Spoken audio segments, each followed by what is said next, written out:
안녕하세요. 동물복지문제연구소 어웨어에서 대표로 활동하고 있는 이형주입니다. 가장 중요한 것은 내가 반려동물을 기를 만한 조건이 되었는가예요. 사실 그리고 지금은 조건이 되었다고 생각을 해도 개고양이 같은 경우에는 수명이 만일에 새끼 때부터 기른다고 하면 정말 15년이 달하거든요. 그 시간은 개인의 어떤 환경이나 신변에 변화가 생기기 충분한 시간이에요. 미혼이셨던 분들은 결혼을 할 수도 있고 이사를 갈 수도 있고 유학이나 이직으로 나라를 떠날 수도 있고 굉장히 많은 변수가 발생할 수 있습니다.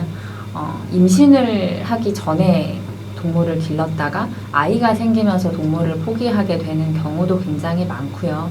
그래서 이런 점들을 다 고려했을 때 이런 인생에 큰 변화가 생겼을 때도 내가 포기하지 않고 반려동물을 기를 수 있는지에 대한 각오가 되신 분들만 동물을 길러야지 중간에 사육을 포기하게 되는 동물들이 줄어들 수 있을 것 같습니다.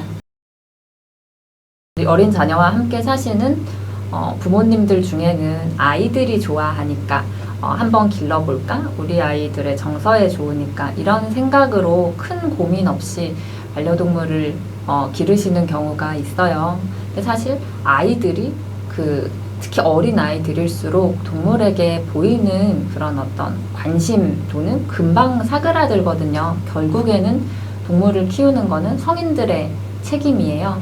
그랬는데 그런 고민을 하지 않고 단순히 아이들이 원하니까 라고 생각을 하고 입양을 했다가 나중에는 사육이 불가능해지는 경우가 많거든요. 사실 육아에도 많은 노력이 들어가는데 동물을 기르는데도 사실 그만큼의 그 정성이 들어가야 하는 일이기 때문에 좀 아이들한테 좋으니까 한번 길러볼까 하시는 부모님들은 다시 한번 생각하시고 가족끼리 모든 가족 구성원이 충분히 논의를 하는 과정이 중요해요. 그래서 모든 가족 구성원이 동의를 하고 특히 성인들이 이 동물을 책임지고 보호할 어떤 준비가 되었을 때 입양을 하는 것이 맞습니다. 동물을 사실 키우는 일은 많은 시간과 노력이 필요한 일이에요. 흔히 밥만 주면 된다고 생각을 하시는데 개 같은 경우에는 충분한 그런 운동 기회도 제공해야 되고 심지어 좀 독립적이다 라고 그 사람들이 생각하시는 고양이도 충분히 교감하고 관찰할 그런 충분한 시간을 필요로 해야 되거든요. 그래서 본인이 어떤 시간적 그런 여유가 있는지 또 고려를 해야 되고요. 또 굉장히 큰 비용이 드는 일입니다. 동물병원에 그런 정기적으로 가야 하는 일 외에도 어떤 사고가 발생할 수 있거든요. 뜻하지 않은 질병이나 부상을 당했을 때는 목돈이 들어가기도 하고요.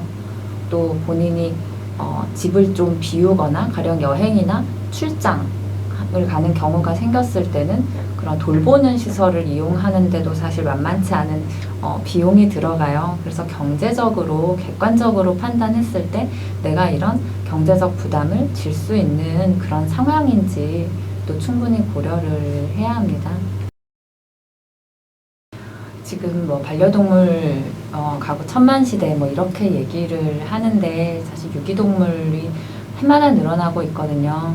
12만 마리를 이제 돌파를 했는데 굉장히 많은 사람들이 동물을 좋아하게 되었지만 사실 그런 반려동물을 기르면서 따르는 책임인식은 사회적으로 뿌리 깊게 자리 잡지 못한 것이 현실입니다. 그리고 굉장히 많은 분들이 반려동물을 기를 때 무엇이 필요한지에 대한 정확한 정보나 충분한 고려 없이 기르시게 되는 경우가 있는데요. 그런 경우에는 어려운 일이 닥쳤을 때 사육을 포기하게 되는 원인이 되거든요. 그래서 동물을 정말 가족으로 맞이한다고 하면 그 전에 어떤 점들을 충분히 고려해야 하는지를